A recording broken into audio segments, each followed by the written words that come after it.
Budget सत्र का पहला दिन प्रधानमंत्री नरेंद्र मोदी संसद में पहुंचे और उसी संसद में 13 दिसंबर को जो कुछ हुआ था उसकी खबर बाहर आ गई। और खबर कुछ इस तरह से बाहर आई कि देश के प्रधानमंत्री को शर्मिंदा हो जाना चाहिए। देश के प्रधानमंत्री को सोचना चाहिए कि आखिरकार देश में क्या कुछ हो रहा है। जहां पर जिम्मेदारी तय करनी चाहिए और जहां पर जिम्मेदारी स्वीकार करनी चाहिए, उसकी जगह पर साजिश चल रही है, षड्यंत्र चल रहा है विपक्षी नेताओं को फंसाने का।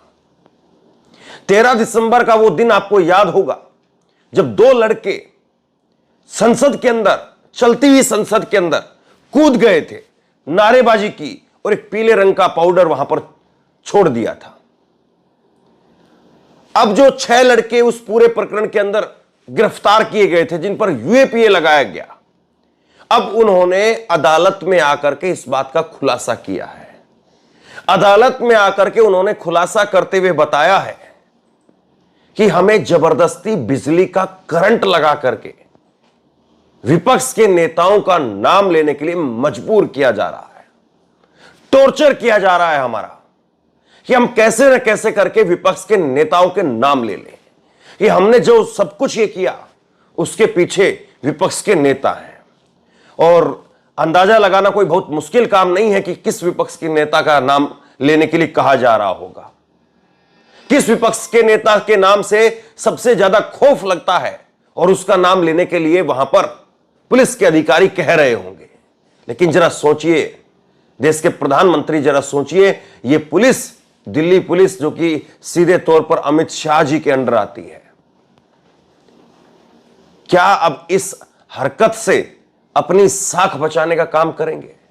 और सोचिए कि अगर इन लड़कों ने पुलिस के सामने अगर ये नाम ले दिए होते कि हमने फला नेता, या मैं कहूं कि उदाहरण के तौर पर राहुल गांधी के कहने पर ऐसा किया, राहुल गांधी के ऑफिस में कोई व्यक्ति था जिसके कहने पर ऐसा किया, या अखिलेश यादव के कहने पर ऐसा किया, ममता बनर्जी के कहने पर ऐसा किया, या अरविंद केजरीवाल के कहने पर ऐसा किया, तो सोचिए फिर किस तरह से जो है खबरें चल रही होती। हालांकि पुलिस के सामने दिए गए बयान का कोई मतलब नहीं है। वो बयान कोर्ट में जाकर के खारिज किया जा सकता है कि जबरदस्ती और टॉर्चर के बल पर यह बयान दिलवाया गया। लेकिन फिर भी अगर पुलिस को यह बयान दे दिया गया होता तो अदालत के अंदर क्या हुआ है क्या नहीं हुआ है उसको किनारे छोड़ दीजिए। टीवी के अंदर फिर इस तरह से एक विस्फोट सा होता खबरों का कि उसके आगे सब कुछ तहस नहस कर दिया जाता। और राहुल गांधी की यह यात्रा, इसको भी कहीं ना कहीं पूरा टारगेट पे करके और कहा जाता कि देखिए राहुल गांधी तो लोगों को भड़काने का काम कर रहे हैं। उन 6 लड़कों ने, जिसमें से एक लड़की है, उन्होंने इस बात को सामने आकर के बताया है। मैं डिटेल में आगे आपको बताऊंगा। याद करिए, इसी तरह से दिल्ली दंगों के दौरान भी बहुत सारे लोगों के इसी तरह से बयान जो है सामने आए थे कि फला नेता ने फला नेता के कहने पर साजिश की थी, और बाद में खुद अदालत में जाकर के उन्होंने कहा कि हमने ऐसा कुछ कहा ही नहीं है। अब करंट लगा करके बिजली का आप किसी से जो मर्जी बुलवा लीजिए, और 70 पन्नों के ऊपर इन लड़कों से खाली कोरे कागजों पर साइन कराए गए ताकि उन 70 पन्नों पर अपने मन मर्जी हिसाब से पुलिस वहां पर जो चाहे वो लिख सके। और इतना ही नहीं, इन लड़कों से, और जो एक लड़की है शीतल आजाद, इनसे बिजली के करंट लगा करके, प्रेशर बना करके, टॉर्चर करके इनको कहा गया कि आप अपने सोशल मीडिया अकाउंट के पासवर्ड दे दीजिए। अब बताइए, सोशल मीडिया अकाउंट के पासवर्ड लेने का मतलब क्या होता है? क्या वहां से कुछ पुराने ट्वीट करवाए जाते या कुछ और किया जाता, मालूम नहीं।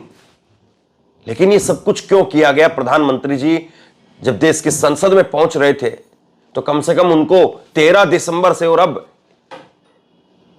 31 जनवरी, कम से कम ये तो बताना चाहिए था कि आखिरकार ये चूक कहां हुई, कैसे हुई। और उस प्रताप सिम्हा, बीजेपी के सांसद, जिसका नाम पूरी दुनिया के सामने है, वो बीजेपी के सांसद जिसके पास के ऊपर वो 6 के 6 आरोपी वो संसद में घुसे, उसका क्या हुआ? 6 आरोपियों के पास नहीं थे, लेकिन हां 2 आरोपियों के पास तो, जो सागर शर्मा और मनोरंजन डी, इन दोनों के पास में जो पास थे, विजिटर पास, वो प्रताप सिम्हा के नाम पर थे। तो प्रताप सिम्हा के नाम पर अभी तक क्या कार्रवाई हुई है? यानी जिसका नाम पूरी दुनिया के सामने है उसको तो सस्पेंड तक नहीं किया गया। और मत भूलिए कि विपक्ष के करीब करीब 150 सांसदों को इसी मुद्दे पर आवाज उठाने की वजह से कि आखिरकार ये क्यों हुआ, कैसे हुआ, प्रधानमंत्री कब आकर के जवाब देंगे, गृह मंत्री कब आकर के जवाब देंगे, इसी मुद्दे के ऊपर 150 सांसदों को सस्पेंड करके बाहर कर दिया गया। और इन आरोपियों की 1 मार्च तक अब हिरासत को बढ़ा दिया गया है। 1 मार्च के बाद में अब जाकर के इनकी सुनवाई होगी, यानी सीधे तौर पर 1 महीना और, बस ये 1 महीना और, 2 महीना और, 4 महीना और ऐसे ही लोकसभा चुनाव खत्म। और लोग भूल जाएंगे कि कहां पर क्या मुद्दा था।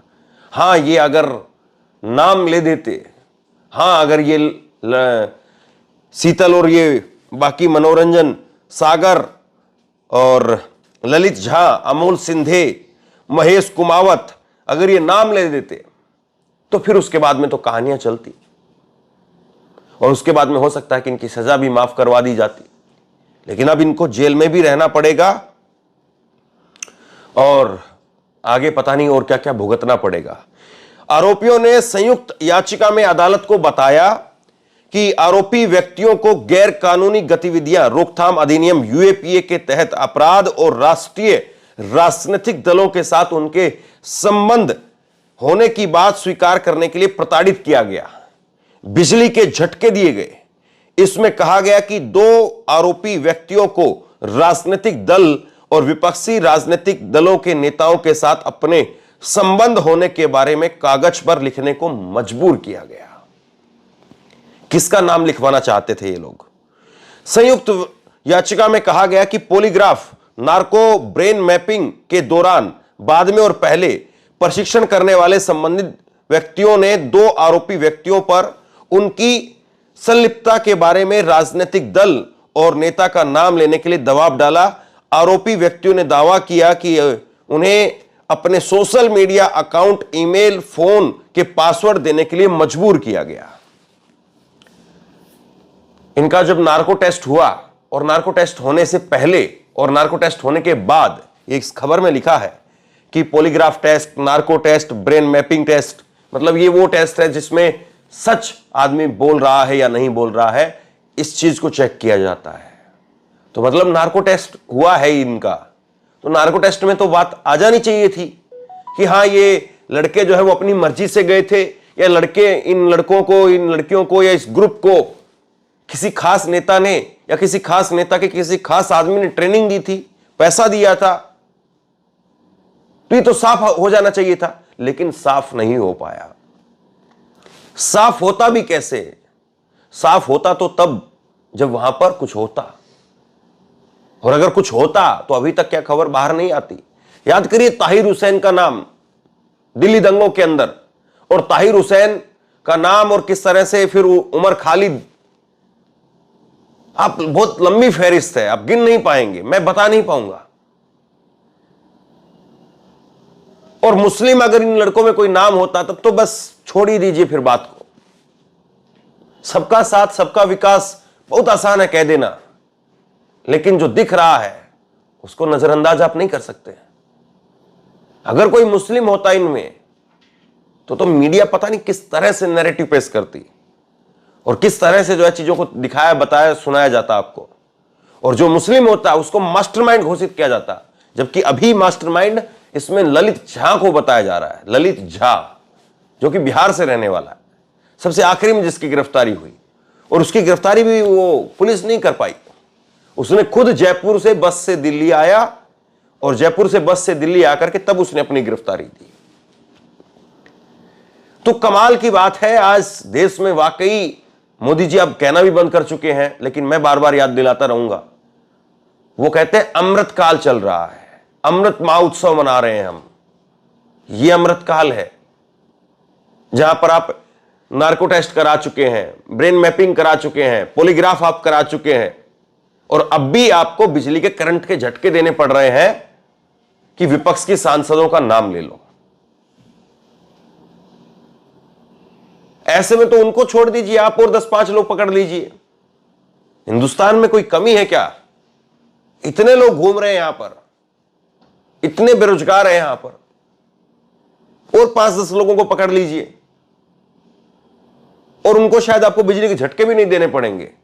आपको अगर केवल और केवल यही है कि विपक्ष के सांसदों का नाम ले देंगे तो टारगेट करने में आसानी हो जाएगी, तो जोड़ दीजिए उसमें कि ये 5 लड़के इन लड़कों के साथ में और कनेक्शन में थे, इन लड़कों के साथ में और नेटवर्क के अंदर जो है, ये एक ही नेटवर्क था पूरा इन लोगों का, और 5 लड़कों को पकड़ लीजिए और बताइए कि इन लड़कों ने इन लड़कों के कहने से किया है, और इन लड़कों को फला नेता के एक करीबी ने ट्रेनिंग दी, और फला नेता के करीबी ने फला जगह पर फ्लैट खरीद करके दिए, फला जगह पर ये दिया, फला जगह पर वो दिया, कहानियां बन गई, बात खत्म हो गई। लेकिन अब सवाल यह है कि देश की जनता क्या वो इन कहानियों को समझ रही है? मैंने डंके की चोट पर पहले दिन, और जब ये घटना हुई उसी वक्त मैंने कहा कि इन लोगों ने जो किया है वो सही नहीं ठहराया जा सकता, इन 6 आरोपियों ने जो किया है वो सही नहीं ठहराया जा सकता। आपका विरोध था, आपका गुस्सा था, आप जो मर्जी बात कहना चाहते थे कि देश में बेरोजगारी पर बात नहीं हो रही है, देश में धर्म पर बात हो रही है, देश में बेरोजगारी बेइंतहा बढ़ गई है, सरकार के खिलाफ आपका जो मर्जी गुस्सा था, लेकिन आपका तरीका बिल्कुल गलत था।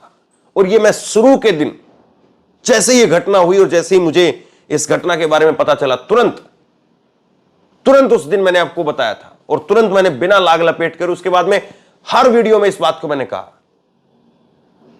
कि इन्होंने जो किया वो 1% भी ठीक नहीं था।